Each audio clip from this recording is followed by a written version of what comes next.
I sat there staring at her, waiting for her to realize the weight of what she had just said. Her arms were crossed, her chin tilted up slightly, as if she expected me to crumble under the pressure of her ultimatum. Obey me or forget about intimacy. It wasn't the words themselves that got to me. It was the fact that she genuinely believed this would work, that I would break, beg, or at the very least scramble to prove myself worthy of her affection. That was the moment everything clicked. This wasn't just a heat of the moment argument. This wasn't about a disagreement that escalated too far. This was a pattern, a cycle of control disguised as normal marital conflict, and I had played into it for far too long.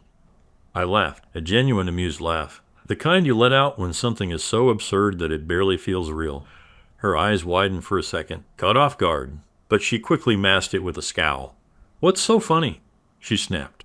I leaned back, letting out the last of my amusement before meeting her gaze. "Perfect. Keep it forever." Silence. She blinked, as if waiting for me to take it back, to explain that I didn't mean it, that I was just angry. But I wasn't angry. I wasn't even hurt. I was just done. I stood up, grabbed my phone off the table, and walked out of the room. No yelling, no dramatic storming off.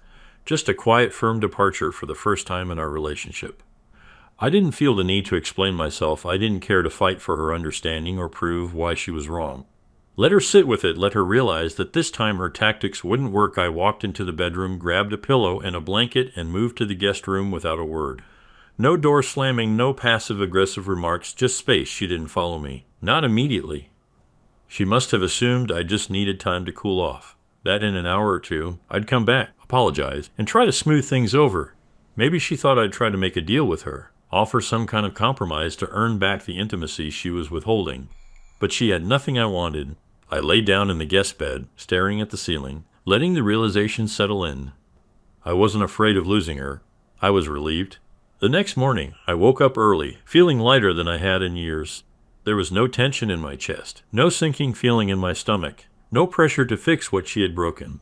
When I walked into the kitchen, she was already there, sitting at the table with her arms folded. Her expression was expectant, like she was waiting for me to bring up the night before.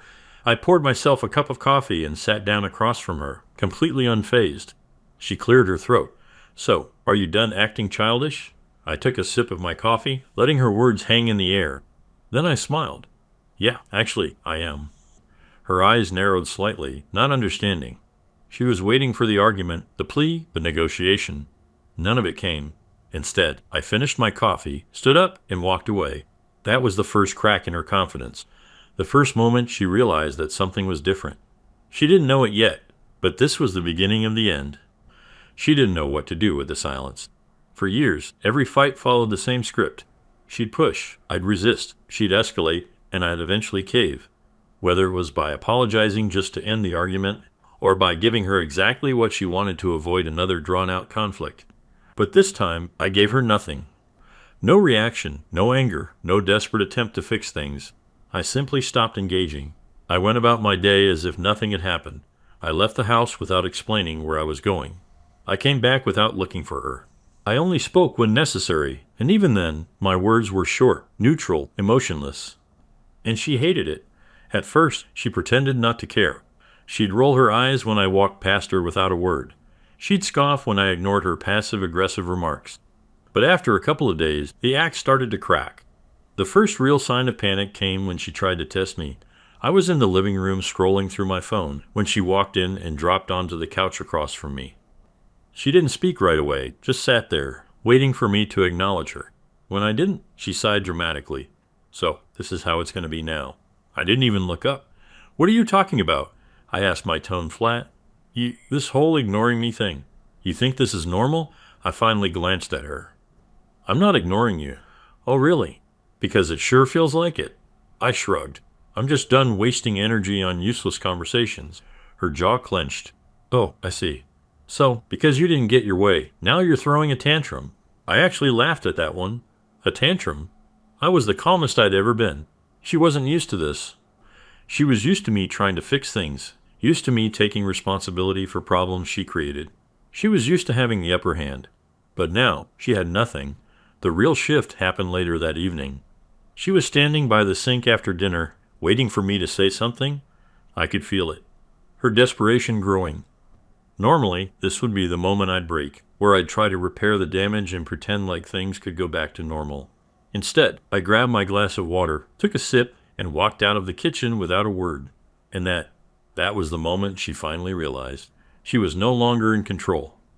The silence between us became normal. It wasn't just a pause in conversation.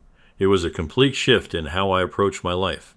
I had nothing left to say to her, nothing left to fight for. But for the first time in years, I had someone else to focus on, myself. I didn't make a big declaration about it. I didn't sit her down and say, "I'm changing my life now." No, I simply started living differently. Without her permission, without her validation, and without a single ounce of hesitation, the first thing I did was fix my sleep schedule.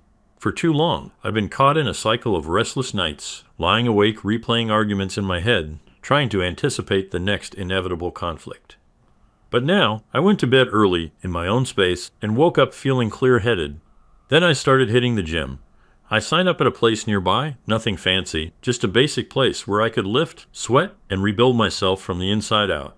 That first week was brutal. My body ached in ways I hadn't felt in years, but I welcomed it. Every sore muscle was a reminder that I was making progress, that I was taking back control in a way she couldn't manipulate. She noticed, of course. I could feel her watching when I'd come back from a workout, drenched in sweat, my breathing still heavy. At first, she pretended not to care, but she was always in the background, eyes flicking toward me whenever I grabbed my gym bag or downed a protein shake. I started dressing better too. Not for her, not for anyone else, for me. I threw out old clothes I had held on to for too long and replaced them with things that actually made me feel good. I got a haircut, a real one, not the lazy trim I used to settle for. When I looked in the mirror, I started recognizing myself again. Then I started going out. At first it was just small things, grabbing a coffee alone, going for walks, reconnecting with friends I had lost touch with over the years. But eventually I started living again. I said yes to invites I would have declined before, went to bars, met new people, and every time I stepped out that door, I felt a little more free. The more I focused on myself, the less space she took up in my head, and that's when she really started to panic. She was losing her grip on me, and she knew it. At first, she tried to pretend nothing had changed.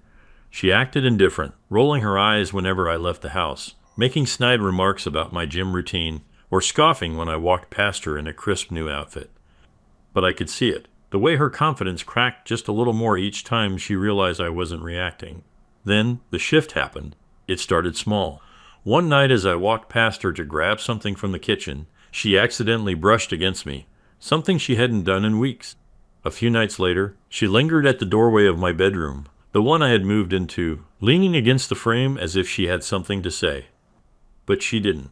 She just stood there, waiting for me to invite her in. I didn't. Then she escalated. One morning as I was getting ready to leave for the gym, she spoke up in a tone that was almost soft. "You've been spending a lot of time away from home." I finished tying my shoes, grabbed my bag, and looked at her. "Yeah," she hesitated. "Doing what exactly?" I smirked. "Living." That hit her. I saw it in the way her lips parted slightly, like she wanted to fire back but couldn't find the words. It wasn't supposed to be like this. She was supposed to be the one in control. She was supposed to be the one making me desperate for her attention, not the other way around. But now she was the one watching me walk out the door, wondering where I was going, what I was doing, and, most importantly, who I was with. The power she once had over me, gone. She tried to pull me back in the only way she knew how. One night I was in the kitchen when she suddenly leaned against the counter beside me, her fingers tapping idly against the surface. Too casual, too forced. "You know," she started, her voice laced with something dangerously close to desperation. "We don't have to keep this up. Things don't have to be like this between us." I didn't answer. I let the silence hang. She shifted closer. "I miss you." That was new. I turned my head slightly, meeting her gaze. "Miss me," I repeated, as if the concept itself was foreign. She nodded, reaching out to trail her fingers down my arm. The same woman who once held intimacy over my head like a bargaining chip was now trying to give it away for free. I let her touch linger for a second, then I gently pulled my arm away, grabbed my glass of water, and walked out of the room. That was the moment she realized she had lost. She didn't give up easily. After I pulled away from her touch that night, something inside her shifted. The casual indifference she had pretended to have in the beginning was gone. Now she was in full damage control mode. She started trying again, harder this time. At first it was subtle. She'd linger near me more, acting as if she just happened to be in the same room.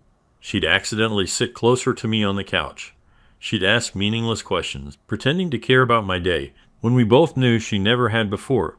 When I didn't bite, she escalated. One evening, as I was getting ready to go out, she leaned against the doorway of my room. My room, not ours anymore, and watched me put on my watch. Are you going out again? I didn't even look at her. Yeah, with who? I smirked to myself as I adjusted my sleeves. Does it matter? That hit her, and I saw it. She swallowed hard, her fingers tightening around the edge of the doorframe. I just think it's strange. You never used to go out this much. I turned to face her, my expression unreadable. Yeah, I never used to do a lot of things. She stared at me for a long moment, waiting for me to say something else. Something that would give her hope that I wasn't really slipping away. But I didn't. I grabbed my keys, walked past her, and left without another word. The control she once had over me, it was dead. She must have realized somewhere deep inside that she had lost me. But instead of accepting it, she tried one last desperate move. Guilt. A few days later, I walked into the house to find her sitting at the table, staring down at her hands, waiting for me. I almost walked past her, but before I could, she spoke. Can we talk? I sighed. I knew what this was, but I sat down anyway, resting my hands on the table in front of me. Go ahead, she hesitated, then let out a small, shaky breath. I don't know what's happening between us. I arched a brow. Really? She ignored my tone. I don't want to fight anymore. I tilted my head slightly. This isn't a fight. It's just reality catching up to you. Her eyes flickered with something close to panic. It doesn't have to be like this. We can fix things. I know I haven't been perfect, but stop. She flinched. Not because I had raised my voice. I hadn't, but because I wasn't playing into the script she had rehearsed in her head. I exhaled slowly, leaning back in my chair. You want the truth? She nodded, looking at me like she was clinging to the last possible chance to turn this around. I don't want this anymore. Silence. Her lips parted slightly, as if she was going to protest, but no words came out. I leaned forward, my tone calm. I don't hate you. I don't even care enough to be angry, but I see you for what you are now, and I'm done pretending this marriage is anything more than a cage I let myself live in for too long. Her breathing hitched. So that's it. You're just giving up? I shook my head. No, I'm finally choosing myself. Then I stood up, walked over to the counter, grabbed my phone, and dialed a number. When she heard me say the words, I'd like to schedule a consultation for a divorce attorney, she finally broke. But by then, it wasn't my problem anymore. She cried. She pleaded. She tried everything she could to make me change my mind. But it was too late. Once the divorce process started, she flipped between two extremes.